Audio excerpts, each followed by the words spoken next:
I'm Tom Baker, this is Chasing Cars, and today we're taking a look at the Audi Q7.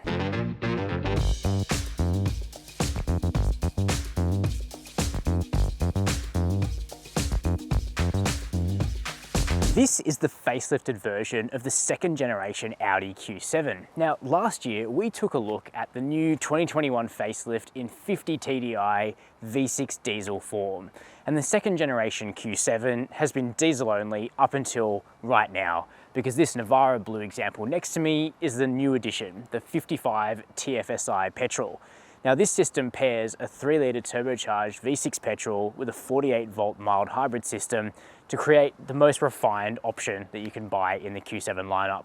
And when we take the Q7 55 TFSI for a drive later in today's video, I'll tell you why, unless you tow really heavy loads, you may actually prefer to buy the Q7 petrol over any of the diesel options. But in today's video, we'll also do our usual thing of checking out the interior, having a look at the practicality, and discussing the running costs of the Q7 before we take it out on the road. And then I'll give you my verdict about whether you should buy this 7-seat Audi SUV. But before we get started, make sure to hit subscribe down below the video and the notification bell. Jumping inside the Audi Q7 reminds us of why this luxury SUV sells as strongly as it does here in Australia. And that's because the cabin does feel genuinely special, and that's important because this car does cost more than $120,000 before on-road costs. The new petrol is the same price as the 50 TDI S-Line. The petrol is only available as an S-Line, but for $7,000 less, you can get that 50 TDI diesel in non-S-Line, more sort of luxury spec. Important to note though that the petrol is $18,000 more expensive than the entry-level Q7 45 TDI, which is still a 6-cylinder diesel, still has air suspension, so you really would need to care a lot about the cool-looking S-Line features, the extra standard kit, and the petrol engine in order to justify that, in my opinion. But you do get a lot of stuff. As well as the S-Line exterior package, you get a similar setup here in the cabin. You get these comfortable, tall-bolstered sports seats, you get a perforated and stitched round steering wheel with a little S badge on it. You get acres of piano black, that's standard no matter which Q7 you go for, even though it does pick up a lot of fingerprints. And you get aluminium trim, cold to the touch, looks good, even though this interior in black is fairly conservative. In the non-S-Line versions, you can option grey leather, beige leather, tan leather. They give you a lot more choice. Now, in terms of infotainment, the Q7 came in for a big update for 2021. The entirety of the old interior was basically ditched and replaced with this new dashboard, which echoes that in the Q8, which is kind of the slinkier coupe roofline version of the Q7.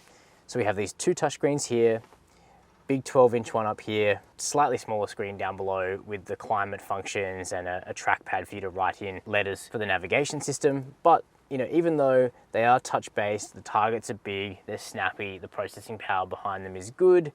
However, the rotary MMI controller that you used to get on the Q7 is now gone, and that's a bit of a shame. Ahead of the driver, you do have a big, bright, crisp virtual cockpit digital instrument cluster. That works really well.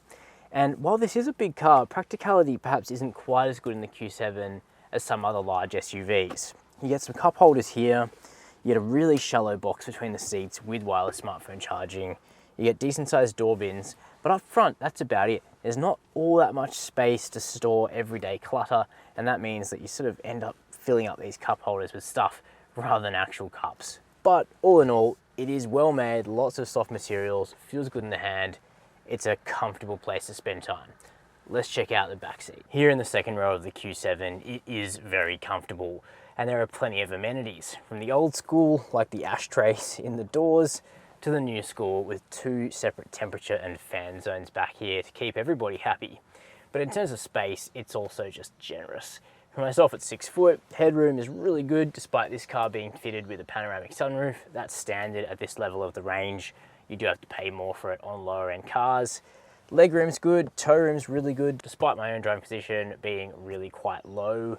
And the third seat, the middle seat, is actually pretty much its own space, and you can get 3 child seats in here with Isofix side by side without too much of a problem. It's a big car, it's a wide car. We also get a flip down armrest with cup holders. You get air vents here in the center and up here on the B pillars as well. So it's spacious, it's comfortable, And you can move the seats forward a touch to open up a bit more space for those sitting in the third row.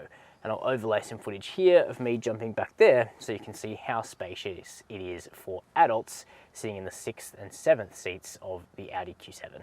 Coming around here to the back of the Audi Q7, you can see one of the most differentiated angles on the facelifted car compared to the pre-facelift Q7. It was actually a little bit plain, particularly from the back. The facelift picked up this nice aluminium line that runs between the tail lights on this car, different bumpers, different wheels, and also that front end is a little bit more different as well. But the boot still disguises one of the more practical cargo spaces in the class. The power tailgate is standard and it works quickly, and it opens up to reveal a good amount of space, even with the third row seats in place, as I have them here. You still get 295 litres of boot space, which is more than a Toyota Corolla's worth of boot space, even with 7 seats in play, so school bags or a small grocery shop is not going to be a problem back here. Now, underneath the boot floor, there is no spare in this car, which is a bit of a shame, only the subwoofer for the stereo system inside. But dropping these third row seats is easy. We just get rid of the headrests, which is manual, but the rest of the job is automatic. But unlike some rivals, you actually do have to stand here holding these buttons the entire way down, which is just a small thing. But speaking of coming down, we also have the air suspension adjustment for the car, which lets you drop the ride height right here so you can get stuff in a little bit more easily. And as you can see, with just 5 seats up, there really is a massive amount of cargo capacity here in the Q7.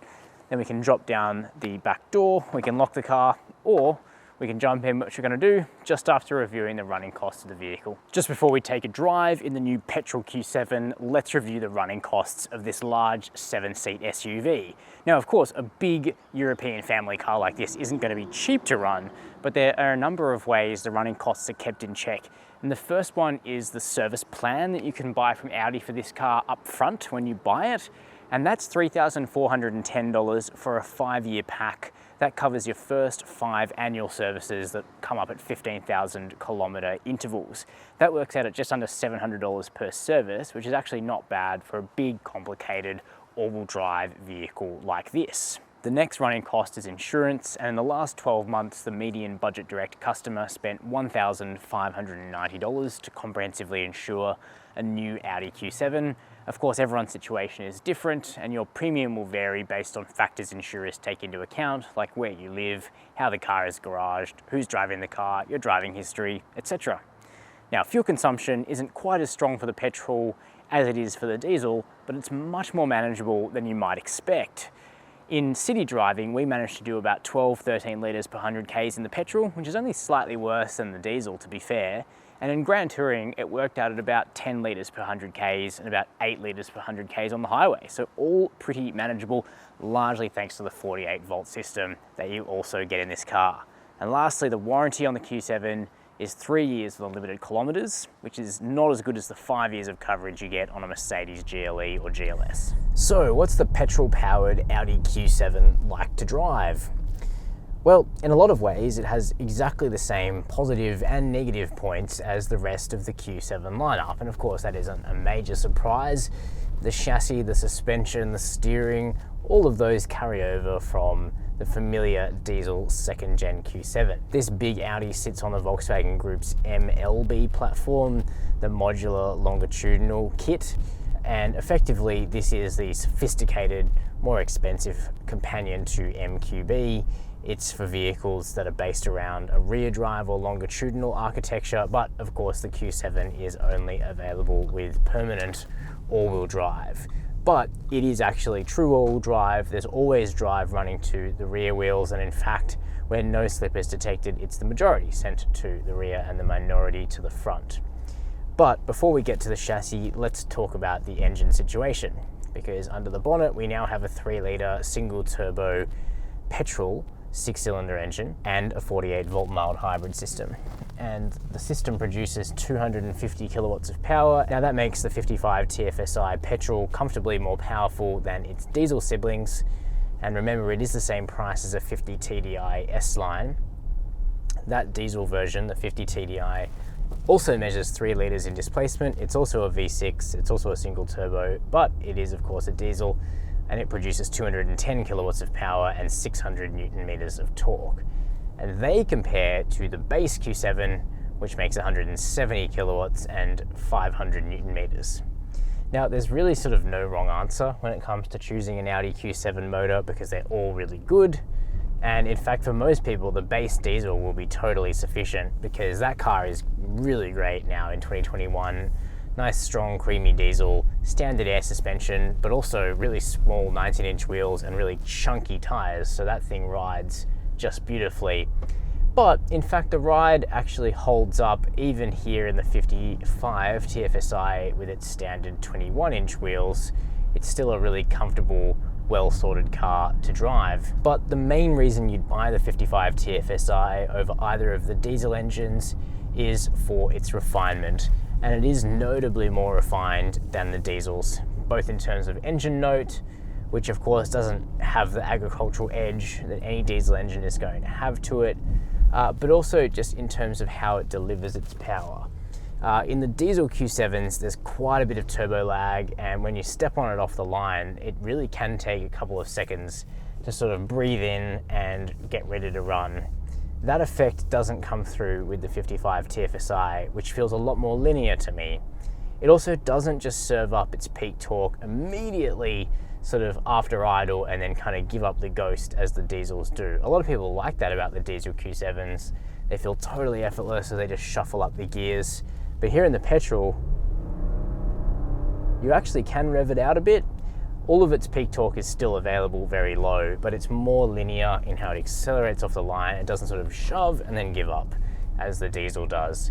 So personally, I prefer the way the petrol engine delivers its power and torque, particularly because there's not actually that much of a fuel consumption advantage to the diesel in the Q7 lineup now. With the benefit of the 48 volt system, which lets the Q7 turn off its engine quite a lot of the time, sail, disconnect the gearbox, and of course enjoy a more refined start-stop system, the petrol really seems to benefit the most from that. The diesels also get it, but the petrol really does benefit. Now, of course, if you load up the car, you hitch up something to the rear, it still can tow 3.5 tons. Actually, the petrol's going to consume more fuel. If you're always having the car full, and I mean full of stuff, and or towing something heavy, the diesel does make sense. But if you travel 2 up, 3 up, 4 up, 5 up, 7 up very occasionally, the petrol is actually going to be totally fine. And in fact, in our testing, the fuel consumption was only negligibly worse than the diesels in a range of situations. Definitely a bit worse in town, but on the open road, it all actually comes out being pretty much equal. So if you like the characteristics of the petrol, you're not actually punished that much for going for it. Now, the engine's actually a bit lighter as well, so it does mean the Q7 petrol turns in a bit better than the diesels. It's a little bit more sporty and athletic in that way, but this is still a large SUV weighing in at over 2 tons. There's no way you'd call it dainty or especially agile, though it is more agile than some rivals. It actually is quite enjoyable to drive a little bit faster. When you get it loaded up in the corners, you know where the car is underneath you.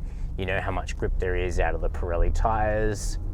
Yeah, it's kind of satisfying in a big tanky sort of way. And the ride's excellent, as I mentioned. The air suspension does a great job of balancing tight body control and a compliant ride that never feels crashy or invasive, even with Sydney's well-sighted bumpy roads and potholes. And lastly, the safety systems are pretty good. You get adaptive cruise control, forwards and reversing AEB. You get pretty strong lane keep assist, blind spot monitoring, a 360-degree camera. So it's a fairly comprehensive safety package in the Q7, and certainly helps you negotiate this big boat into small parking spaces, though you're never going to get away from the fact that it truly is a very large vehicle. So that's the Audi Q7, which is now available in Australia in the 55 TFSI petrol engine. And that's the model I would go for if I didn't have a need to tow heavy loads on a regular basis. It's powerful, it sounds good, the fuel economy is absolutely manageable, and the refinement really is next level compared to the diesel versions of this car, which are still good. It's just that the petrol is great. Keen to know your thoughts down below the video though in the comments box, so let me know. While you're there, make sure to hit subscribe and the notification bell. And as always, thanks for watching Chasing Cars.